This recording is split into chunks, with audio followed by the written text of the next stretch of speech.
Hello friends, स्वागत आप सभी का राजस्थान जीके की इस क्लास में। इनमें जो पर्सन है वो पशु परिसर की भर्ती के लिए बड़ी महत्वपूर्ण है। तो शुरुआत करते हैं। मात्र बहुत कम समय बचा है, मात्र 6 ही दिन शेष है अभी। तो पशु परिसर भर्ती में पूरे जोश रोश के साथ आप इन प्रश्नों का आंकलन करते रहें। प्रश्न नंबर 1 देखिए, भीम सागर परियोजना किस जिले में स्थित है? भीम सागर परियोजना ये राजस्थान के झालावाड़ जिले की है।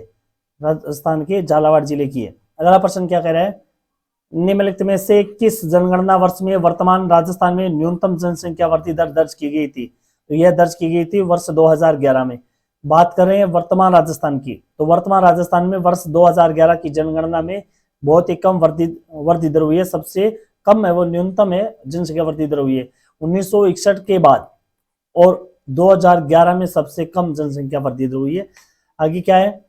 राजस्थान में गैर परंपरागत ऊर्जा विकास की शीर्ष संस्था कौन सी है? ऊर्जा विकास की सबसे शीर्ष संस्था वो कौन सी है? वो है अक्षय योजना। राजस्थान अक्षय ऊर्जा निगम, इसकी स्थापना हुई थी सन 2002 में, और इसका कार्यालय वो जयपुर के अंदर है। कार्यालय वो कहां पर है? जयपुर के अंदर। अगला प्रश्न, 2011 की जनगणना के अनुसार राजस्थान का लिंगानुपात कितना है? तो राजस्थान का लिंगानुपात है 1000 पुरुषों के पीछे 928 महिलाएं। अगला प्रश्न देखिए, जोआई बांध किस जिले में है? जोआई बांध है वो जोआई नदी पर पाली जिले में बना हुआ है। अगला है प्रश्न, अरावली पर्वतीय प्रदेश की विभिन्न श्रेणियों को आरोही क्रम में व्यवस्थित कीजिए। आरोही क्रम में व्यवस्थित करना है तो सबसे पहले देखिए तारागढ़। तारागढ़ आती है 873। उसके बाद में आता है सजनगढ़ चोटी। सजनगढ़ चोटी की 1938। फिर आती है देलवाड़ा। देलवाड़ा की चोटी है वो 1442 मीटर ऊंची है। और दूसरी सबसे जो ऊंची चोटी है राजस्थान की वो है शेर 1597। उसके बाद में आई बात करें, इसके बाद में आती है गुरु शिखर। गुरु शिखर, तो यहाँ पर ऑप्शन 2 नंबर है वो रहेगा। अगला प्रश्न देखिए, पचपदरा स्थित रिफाइनरी। पंचपदरा स्थित रिफाइनरी का उद्घाटन कब हुआ था? पंचपदरा में जो रिफाइनरी लगाई गई थी उसका उद्घाटन हुआ था 16 जनवरी 2018 को। कब हुआ था? 16 जनवरी 2018 को हुआ था। अगला प्रश्न देखिए, राजस्थान में सर्वश्रेष्ठ खाद्य नमक किस झील से प्राप्त किया जाता है? खाने योग्य नमक है वो कहां से प्राप्त किया जाता है? वो पचपदरा झील से किया जाता है। पंचपदरा झील और कौन सी झाड़ी से? मोरली नामक झाड़ी से। आपने ये प्रश्न पढ़ा भी होगा, मोरली नामक झाड़ी से नमक है वो कौन सी झील से तैयार किया जाता है? पचपदरा। ये खाने योग्य होता है। डीडवाना झील का जो नमक होता है वो खाने योग्य नहीं होता, योग्य नहीं होता, क्योंकि इसमें सोडियम की मात्रा, सोडियम क्लोराइड की मात्रा अधिक पाई जाती है। अगला प्रश्न देखिए, राजस्थान की जनसंख्या 2011 के संदर्भ में निम्नलिखित में से सर्वाधिक शिशु लिंगानुपात वाला जिला कौन सा है? सबसे ज्यादा लिंगानुपात की बात करें तो बांसवाड़ा जिला है। शिशु लिंगानुपात में बांसवाड़ा जिला है, सबसे पहले स्थान पर आता है। 934 यहाँ का लिंगानुपात है। और सबसे कम बात करें तो झुंझुनू, सबसे कम है वो झुंझुनू का आता है 837। अगला प्रश्न देखिए, राज्य में स्पेस सीमेंट का कारखाना कहाँ स्थित है? स्पेस सीमेंट का कारखाना है वो गोटन में स्थित है। गोटन, नागौर में। अगला प्रश्न, थार के मरुस्थल में ग्रीष्म ऋतु में चलने वाली गर्म हवा को किस नाम से जाना जाता है? तो उसे कहा जाता है लू। ये तो सिंपल से प्रश्न है। जयसमंद झील किस जिले के अंदर है? तो जयसमंद झील है वो उदयपुर जिले में। अगला प्रश्न देखिए, ओराई परियोजना किस जिले में स्थित है? ओराई परियोजना है वो चित्तौड़गढ़ जिले में स्थित है। लूणी की एकमात्र सहायक नदी, लूणी की एकमात्र सहायक नदी कौन सी है जो अरावली की पहाड़ियों से नहीं निकलती? अरावली की पहाड़ियों से नहीं निकलती वो नदी है ये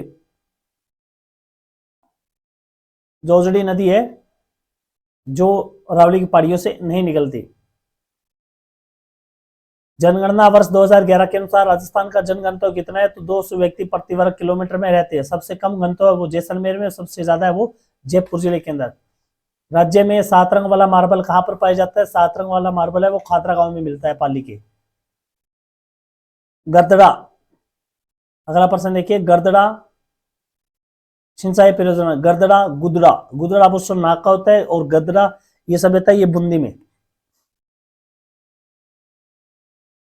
निम्न में से कौन सा युग्म सम्मिलित नहीं है?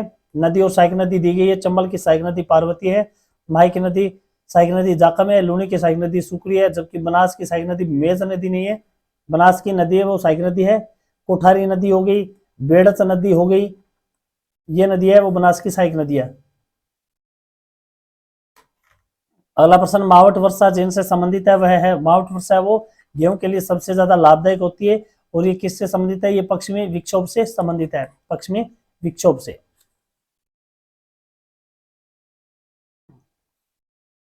अगला प्रश्न देखिए, रणथंभौर के चौहान वंश का संस्थापक कौन था? रणथंभौर में गोविंदराज चौहान ने रणथंभौर रियासत की स्थापना की थी। अगला प्रश्न, राजस्थान में 1857 की क्रांति में सबसे कम उम्र में शहीद होने वाला क्रांतिकारी कौन था? सबसे कम उम्र में शहीद होने वाला क्रांतिकारी था हेमू कल्लानी, चूरू जिले से इसका संबंध था। अगला प्रश्न, मेवाड़ शासक बप्पा रावल का मूल नाम क्या था? बप्पा रावल को कालभोज के नाम से जाना जाता है। अगला है प्रश्न देखिए, आदिवासियों का मसीहा यानी बाऊजी किसे कहा जाता है? ये बाऊजी कहा जाता है मोतीलाल तेजावत को। उत्तर इसका सी रहेगा। प्रश्न अगला देखिए, किस क्रांतिकारी ने अपना नाम बदलकर अमरदास बैरागी रख दिया था? अमरदास बैरागी जोरावर सिंह बारठ ने। जोरावर सिंह बैराठी को ही अमरदास बैरागी कहा जाता है और इन्हें ही राजस्थान का चंद्रशेखर आजाद, राजस्थान का चंद्रशेखर आजाद कहा जाता है, जोरावर सिंह बारठ को। राजपुताना शब्द का प्रयोग सर्वप्रथम किसने किया था? राजपुताना शब्द का सबसे पहले प्रयोग किया था जॉर्ज थॉमस ने सन 1800 ईस्वी में। अगला है भाबरू शिलालेख को। भाबरू शिलालेख को सर्वप्रथम किसके द्वारा खोजा गया था? भाबरू शिलालेख को सर्वप्रथम खोजा गया था कैप्टन बर्ट के द्वारा। भाबरू शिलालेख कहां पर है? ये विराट में, विराट जयपुर में। अगला प्रश्न देखिए, आदिवराह व प्रभास, आदिवराह व प्रभास जैसी उपाधियां निम्नलिखित में से किस प्रतिहार शासक ने धारण की थी? ये उपाधियां थी मिहिर भोज फर्स्ट की। अगला प्रश्न देखिए, राजस्थान में निर्मित अंतिम ध्रुव कौन सा है? राजस्थान ही नहीं, भारत का भी अंतिम ध्रुव कौन सा है? दोनों ही ऑप्शन के अंदर उत्तर है वो मोहनगढ़ आएगा। राजस्थान और भारत दोनों का अंतिम ध्रुव कौन सा है? मोहनगढ़ का किला। अगला प्रश्न देखिए,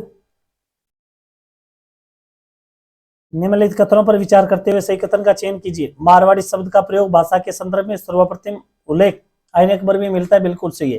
राजस्थानी शब्द का प्रयोग भाषा के संदर्भ में सर्वप्रथम कर्नल जेम्स टोड ने नहीं किया था, ये किया था कर्नल अब्राहम ग्रीशियन ने।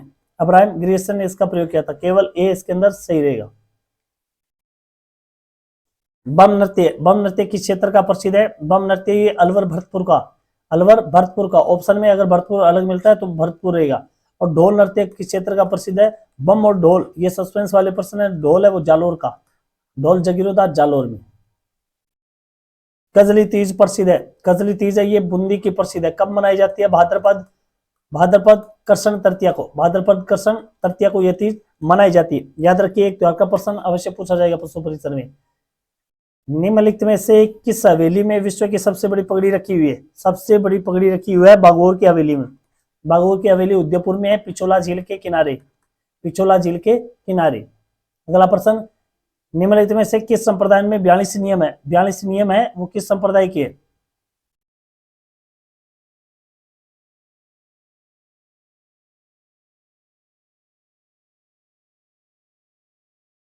42 नियम है वो किस संप्रदाय के? चरणदासी संप्रदाय के। चरणदास की मुख्य पीठ कहां पर है? मुख्य पीठ पूछे तो दिल्ली के अंदर इनकी प्रधान पीठ या मुख्य पीठ है। अगला प्रश्न, कालीबाई का स्मारक किस झील के किनारे स्थित है? कालीबाई का स्मारक है ये गेप सागर झील के किनारे पर स्थित है। किराड़ू मंदिर के संबंध में कौन सा कथन असत्य है? किराड़ू मंदिर के संबंध में कौन सा कथन असत्य है? पहला प्रश्न देखिए, इसमें पहला पॉइंट, द्रविड़ शैली में निर्मित यह मंदिर नाकोड़ा गांव में, नाकोड़ा गांव में नहीं आता, ये हाथमा गांव में। कहां पर है ये? हाथमा गांव के अंदर है। इसके अंदर ऑप्शन ए ही इसके अंदर असत्य रहेगा। यहाँ पर कुल 5 मंदिर है, ये सही है। राजस्थान का खजुराहो कहा जाता है, ये सही है। यहाँ सबसे प्रमुख मंदिर सोमेश्वर मंदिर है, ये भी सही है। अगला प्रश्न, निम्नलिखित में से किस देवी का गीत सबसे लंबा है? जीण माता का। तो देवताओं में बात करें तो रामदेव जी के भजन है, रामदेव जी के ब्यावले हैं भजन है, वो सबसे लंबे होते हैं लोक देवता में। अगला प्रश्न, निम्नलिखित को सुमेलित कीजिए। शास्त्रीय संगीत का संबंध है वो भीमसेन जोशी से, शास्त्रीय संगीत का संबंध भीमसेन जोशी से। शहनाई वादक उस्ताद बिस्मिल्लाह खां, तबला वादक जाकिर हुसैन, तबला वादक है वो जाकिर हुसैन है, और बांसुरी वादक है वो हरिप्रसाद चौरसिया। अगला प्रश्न देखिए, कन्हैयालाल सेठिया को, कन्हैयालाल सेठिया को किस रचना के कारण साहित्य अकादमी पुरस्कार मिला था? तो ये लेलटांस, लेलटांस पक्षी का दर्शन है वो दशहरे के अवसर पर शुभ माना जाता है। ये लेलटांस एक साहित्य भी है जो कन्हैयालाल सेठिया ने लिखा था। अगला प्रश्न, निम्नलिखित में से कौन सी बोली जयपुर क्षेत्र में नहीं बोली जाती? तो खिराड़ी बोली है, ये जयपुर की नहीं। इसके अलावा ढूंढाड़ी, राजावटी और काठेड़ी, ये जयपुर जिले की स्थानीय बोली। अगला प्रश्न देखिए,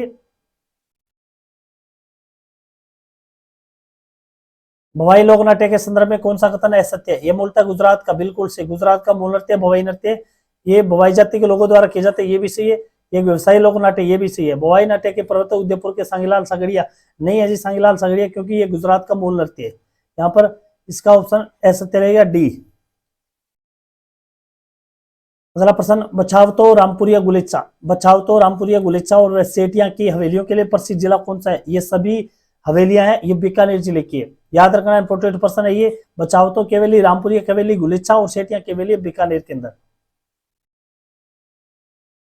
अगला प्रश्न, निम्नलिखित में से कौन सा दुर्ग यूनेस्को की विश्व धरोहर सूची में शामिल नहीं? विश्व विरासत सूची में शामिल नहीं है, तो मेहरानगढ़ का किला है, ये विश्व विरासत की सूची में शामिल नहीं होता। इसके अलावा गागरोन हो गया, जैसलमेर हो गया, रणथंभौर हो गया।